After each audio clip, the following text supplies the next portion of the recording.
everybody's a lot more happy when they're more creative, Nice. whether in business or outside of business.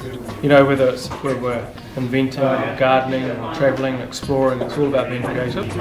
And so that's really fulfilling. And from a business point of view, you know, how can you get growth without creativity and without ideas?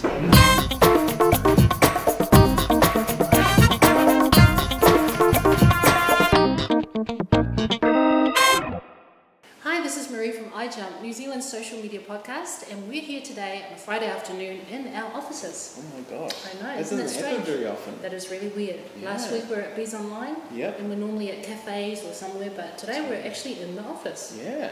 And this week we're actually talking about innovation and the importance of innovation. Yep. And you read something really interesting about the difference between creativity and innovation? Yes, that's right. In the E-Myth, which is a couple of pages away from finishing, but it was talking about, it was saying creativity is new ideas, but innovation is doing new ideas, and I really like that. It's a good sort of explanation. Definitely, yeah. Pretty powerful. Yeah. So, do you want to ask me about some event that I've been to? Yes. What event have you been to, Simon? That was natural, wasn't it? That was very natural. Well, it was so natural. By the way, Arenado, thanks for saying that we're down to earth on Twitter. I appreciate that. Thank you. That's some great feedback. So yeah, like I was saying. So I went to an event and it was called Creativity at Work, and it was put on by the Hive, which is a company here in Auckland that does innovation. They help companies, they help people get more innovative. And the founder used to work in corporates in new product development, and so he then moved into new process development and just helping people just make innovation a habit. So it was really intense. It was sort of taking just the process of creativity and turning it into a system where you can have an idea generating session. So I brought the camera along and talked to some people before the seminar, or like at the very early stages, during, and then right at the end. So here they are. So Viv, you've come all the way from Hong Kong, is that right? Yes, correct. Yeah, from Bush and Long. Yes. Yeah. And you didn't think you were very creative at the beginning of the day? Not at all. Not at all. I have to be creative to be the marketing head of the company. But do you feel more creative now that we've gone through a few Not weeks? still, but I'm getting into some of the processes. I'm hoping to get through some of the process that I can lead myself as well as my team and my fellow marketing heads across the region. So hopefully I'll be getting more clues to guide myself. Yeah.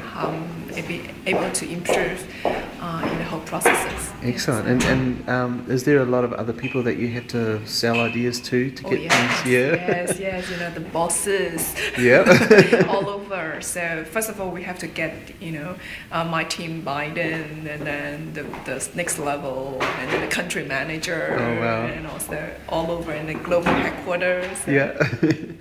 Gee. So what made you interested in coming here today? Well, I guess the course title is an attractive by itself. Creativity at work. Everyone wants to be more creative in the first place. And then when we sort of looking through the processes, the course. We know we're getting some process. Ways to be creative, and what's more is Ken know Nathan in his other jobs. So he said is a good trainer, and getting a lot of new ways to sort of enlace yourself in terms of ideas. So and then I have him to come with me. So excellent. I have company. So that's great. Cool. Well, thanks, Viv. Thank you. We're going to go back in now. All right. So Nathan, you've been really giving Kylie a hard time today. No. So he has actually, yeah. Kylie's who we all aspire to about being creative, and 10 out of 10. Showing both sides of creativity, how to encourage it and how to discourage it. So Kylie's already creative, so we're just knocking him down to teach everybody else what it's like and how that kills ideas. Oh, good stuff. Shut up. No, not at all. Not at all. You've been saying some really good stuff too. That Industrial Revolution thing was awesome. Could you say that for the camera? Okay, so that was part of the TED series. Oh, yeah. That's online, which they're really good. Ideas worth sharing. I've got 4 DVDs packed full of Far out. which got off of YouTube, but it was just about how the current school system is designed to feed the industrial revolution. So everyone working in factories, Good not stuff. thinking creatively, just sitting there and doing the bit that they need to do and don't get in the way. Yep. Was that English guy? Yes, he was. What's his name? Dr. someone or other. He's really good. Yeah. Yeah, Yeah, that's yeah. right. Sir Doctor, okay. There is it down. Yeah. He's written a few books. He collected. Titles? Yes, Cool. he's probably Mr. as well. So Nathan, how do you think the day's gone so far? Has it gone to plan? I think it's going well, and it all slowly comes together. Yep. So you'll have people who are really excited about it, and some people going, what's happening here? Yep. And then as we piece each of the barriers to creativity together and how to overcome them, Yeah. and people start to get the full picture. Cool. But it's going well. Is this the first time you brought together people from different companies into the same sort of workshop? Yes. Yep. Yeah. Cool. It's our first open course. Oh, great. So we normally do a lot of these in-house. Yep. So this is the first one, which is an open course. Which I Excellent. think is really exciting because you get that cross-fertilisation of ideas across businesses. Totally. And, we've got Wade from Visa Online, which is small business, Yep. to, some of the bigger companies like DB Breweries in New Zealand. And then we've got VVS and Ken coming down from Barcelona and Hong Kong. So, That's awesome. you got across cultures, countries, Yeah. categories, everything. Awesome. Good stuff. And so why are you so passionate about innovation sort of in the first place? I guess it's right down to the core root of it. Everybody's a lot more happy when they're more creative, Nice. whether in business or outside of business. Whether it's where we're inventing or gardening or travelling, exploring, it's all about being creative.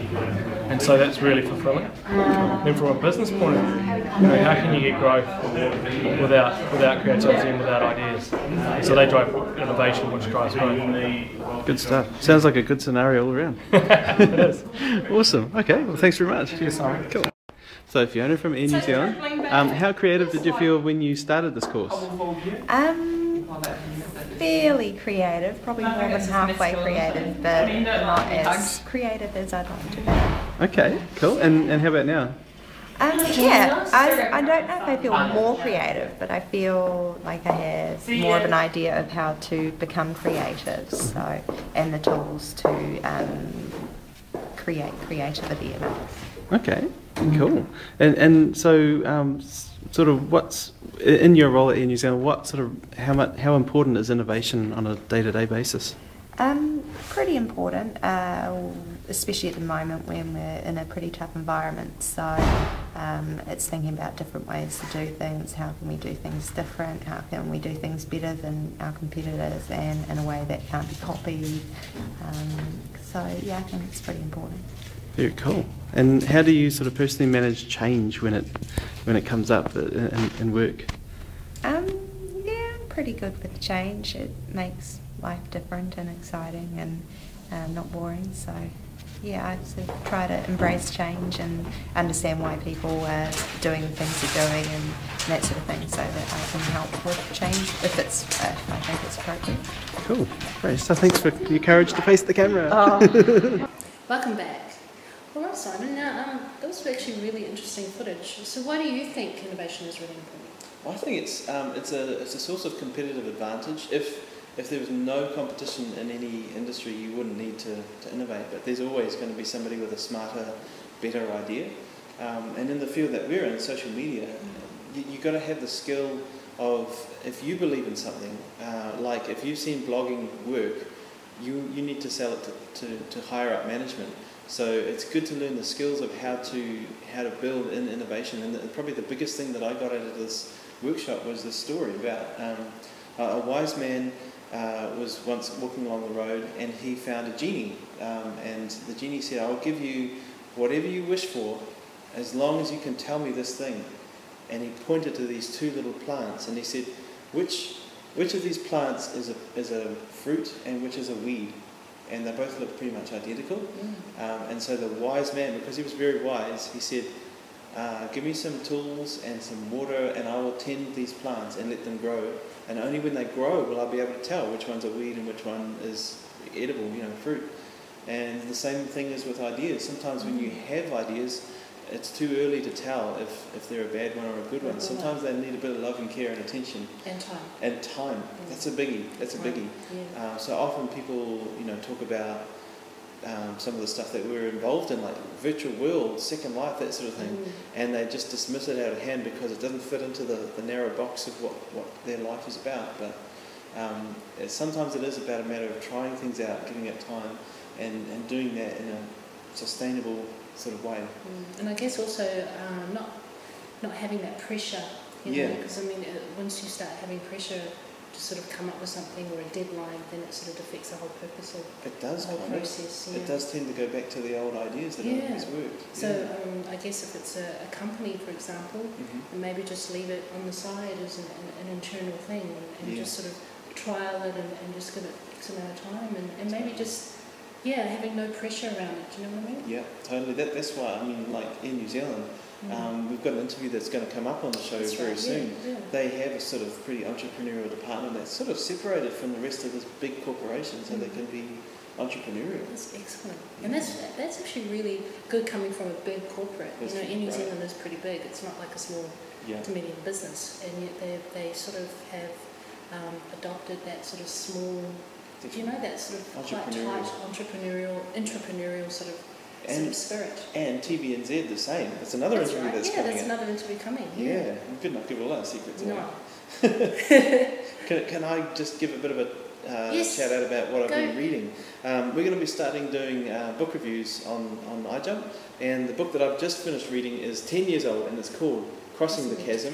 And I was actually lent this by the people who work quite near us, and that is CNS Treasury. So very grateful to them for lending me the book. It's about how to market high technology products to the mainstream market, and it's like I say, it's 10 years old, but it's really relevant principles. It's really I love how it really tells you the reality of constraints of budget, constraints of time, constraints of motivation for workforce, the right kind of people. And so if you've heard the phrases early adopter, early majority, the mainstream, the adoption curve of technology, this book is where those phrases all came from, and it's talking about how to reach from the early adopters into the early majority, who are very different kinds of people. And what I think is different now is that, so I try to put myself in one of these categories. Am I an innovator or an early adopter or whatever? I think there's a new category of people coming out who they will try new things as long as they're free. Because with Web 2.0 there are so many things available for free. Right. If you had to pay for Twitter, I would not have tried it. Maybe it's my Scottish ancestry, I don't know, I'm just such a cheapskate. But because these things are free, and the only thing you'll spend on it is time, it's a lot easier to try out new things. And that's how a lot of software is being sold, that you can trial it out for 30 days and see if it works for you. So I think there's a whole new category maybe of Scotsmen being put in that adoption curve. But yeah, definitely worth a read, even though it's 10 years old. It's great stuff. Okay, well, if you were to sum it up, nut it down, what would be one thing that would, that you've taken away and that you think, well, that's really good? From the book would be, if you're going to try and reach a new audience, you target the niche first. Why? Because that niche is small enough so that people will know each other, and you'll be able to get word of mouth going in that niche. That's good. Yeah. Right, so niche.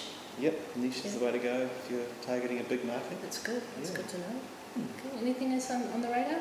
On the radar? Well, I'm going to bar camp this weekend, and by the time you're seeing this, I will have gone to bar camp.